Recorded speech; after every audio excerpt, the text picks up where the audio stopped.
астарлы пердесін тігеміз. Ол үшін бізге екі түсті мата керек. Ең бірінші матаны түзу қию үшін бір шетін кішкене қайшымен қиып, бір жібінен тартсаңыздар, түзу жіп шығады. Сол түзу жіптің бойымен қиып аласыздар. Матаның шетін түзулеудің әдісі осылай болады. Осылай бір шетінен тартып, жібін тарту арқылы осылай қиып кете бересіздер.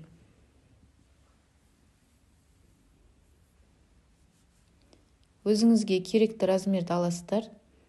Екінші мата менде жасыл асты билер, үсті петек матасы болды.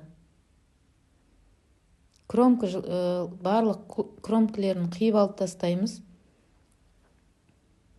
Барлық пердеде кромканы қиып отырамыз.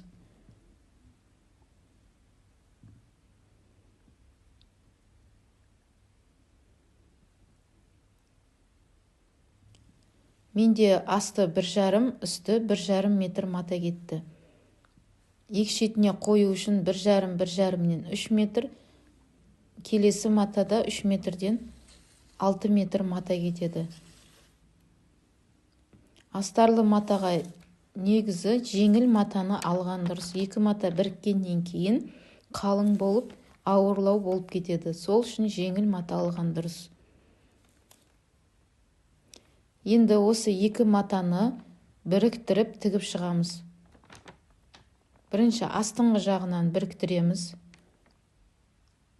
Осылай біріктіріп, айналдырып тігіп шығамыз. Мен арасына бақрама салдым. Бақраманың шетінен арасына қойып бақраманы осылай 1 сантиметр аралықта тігіп аласыздар. Закрепка беріп отырып тігеміз. Екі матаны қосқан кезде матамыздың астыңғы матаны кішкене қолмен тартып отырыңыздар, немесе иінемен түйреп алыңыздар. Өйткені астыңғы мата көп болып тартылып қалуы мүмкін. Қол бұрап жаман болып кетеді. Екі матаны бірдей тігіп отырыңыздар.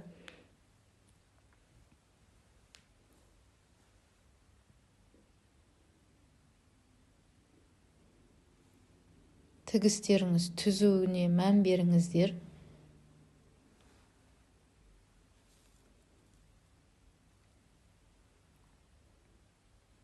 Бақраманы мен астыңғы жанына және жанына тігіп шықтым.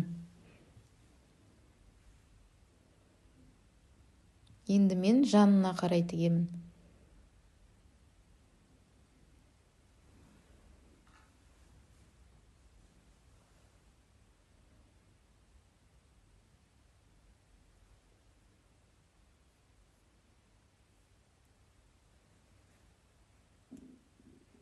Осы бұрышқа келген кезде сіз кішкене мата қиындысын немесе осындай шнур алып арасына қойып кетіңіз.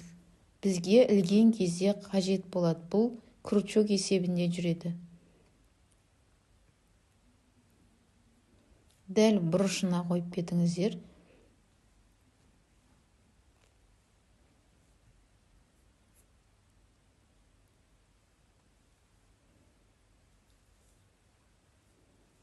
Осы бұрышты қойғаннан кейін жанын тігеміз.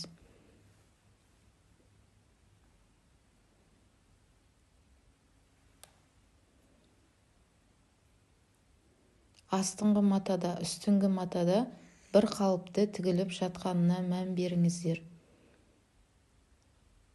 Астыңғы матаға қарап отырып тігіңіздер, өйткені астыңғы мата тартылып қалмасын.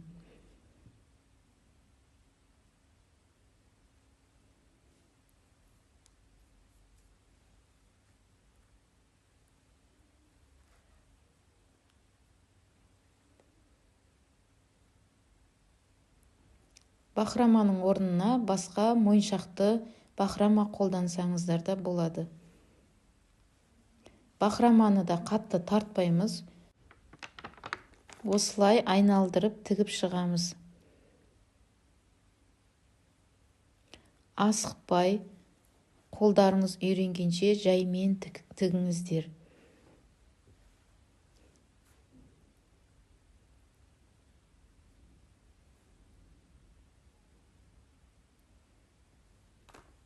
Менде биіктік 2,80, толық матаның бойымен алдым 2,80. Ал петек матасының биіктігі 3 метр болады.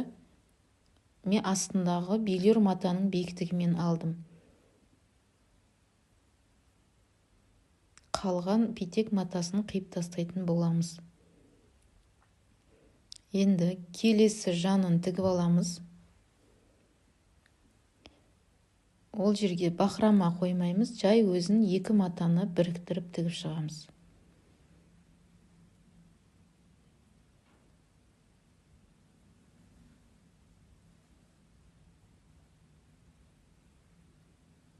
Закрепка беріп отырып тігіңіздер.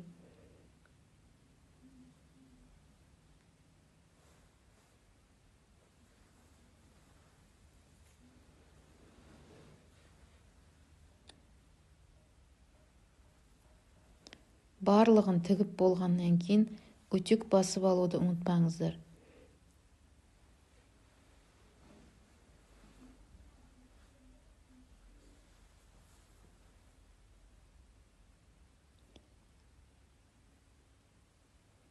Енді осылай болып шығады, қап сияқты болып қалады. Оң бетіне аударамыз. Оң бетіне аударып алып, жақсылап аударып болған соң шетінен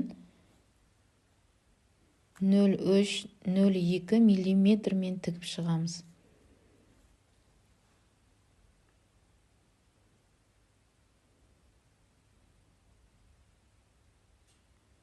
Толық бұрыштарын шығарып алыңыздар.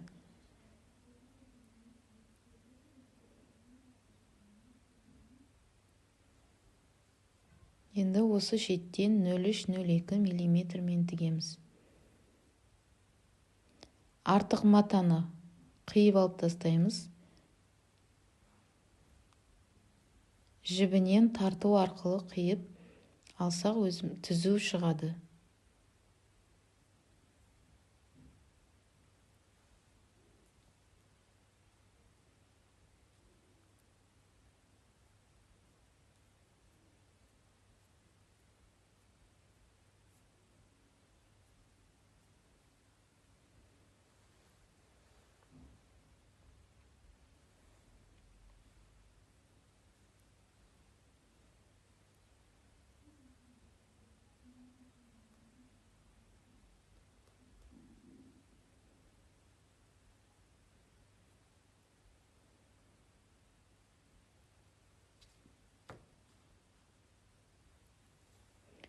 Енді 2 матаны біріккен жерін жақсылап қолмен шығарып,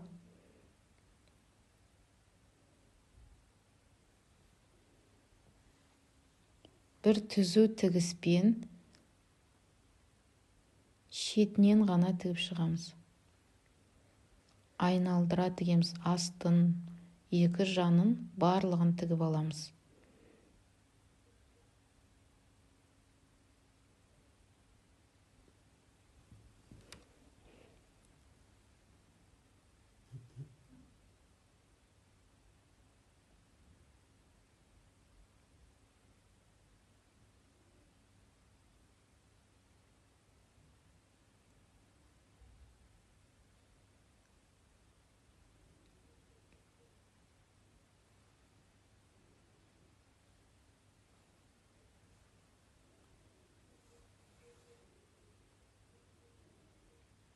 Енді астын тігеміз. Бұл тігіс бізге матамыздың түзулігін қалпына келтіреді және тігісі мықты болып шығады.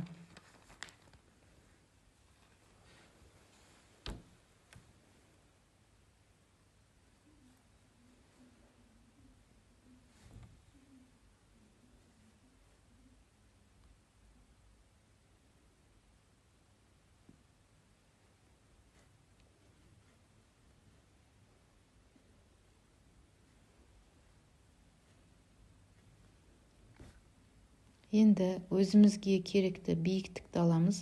Негізі менде 2,80, сол толық биіктікті алып жатырмын.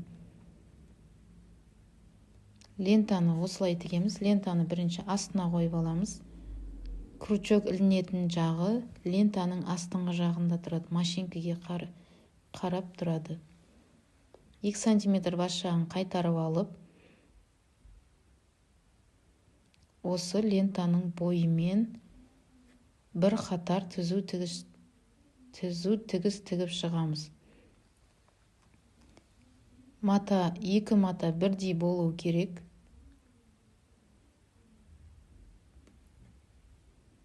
Қолмен ұстап отырыңыздар, немесе иінемен түйреп алыңыздар. Лентаға бірінші үтік басып алсаңыздар да болады. Сонда лента отырып жатыңқы болады.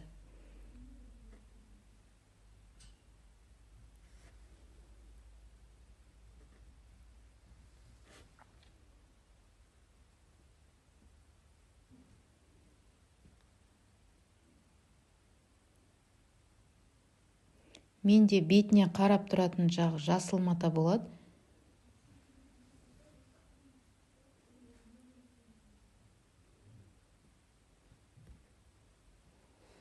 Енді лентамызды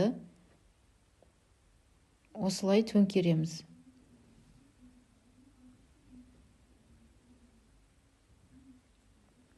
Бұл лентаның тағы бір тігу әдісі.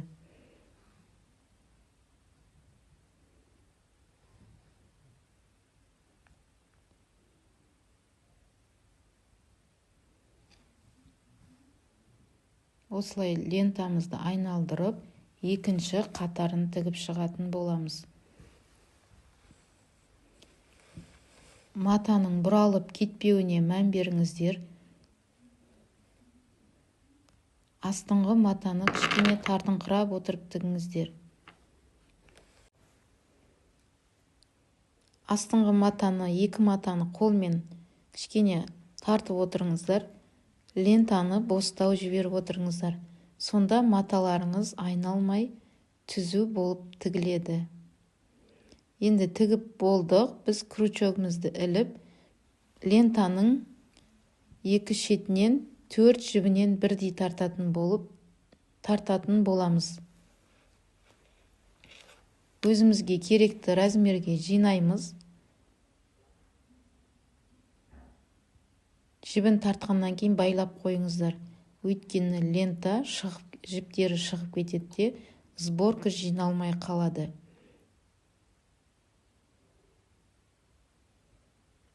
Осылай тартып, әдемілеп сборка жасайсыздар.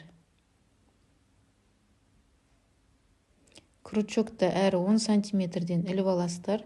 Міне біздің екі бет астарлы пердеміз дайын болды. Астыңғы жағы менде сары мата, үстіңгі жағы жасыл мата, шеттерінде бақырамасы бар. Енді астыңғы жаңағы біз крючок тігіп кеткен жерімізді полдан жоғарға қарай 1,20 метрдей биіктікте алып, сол жерге іліп қоятын боламыз. Пердеміз дайын.